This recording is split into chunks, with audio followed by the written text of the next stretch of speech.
Sliding across state lines to Iowa, where cars are stranded along snow-covered streets and slick roads after State Patrol urged drivers to just stay home. This footage, taken by a state trooper on Interstate 35 near Huxley, shows minimal visibility as winds whip up powdery snow around that damaged semi-truck that we just saw there. Then this footage, posted by another Iowa State trooper, shows how awful driving conditions on U.S. Route 20 have been. This is in the Webster-Calhoun County area.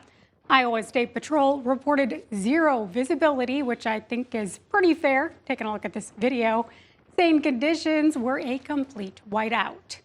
The National Weather Service estimates north central and central Iowa snow total accumulations to be between 3 and 6 inches, with a few higher amounts near the Minnesota border.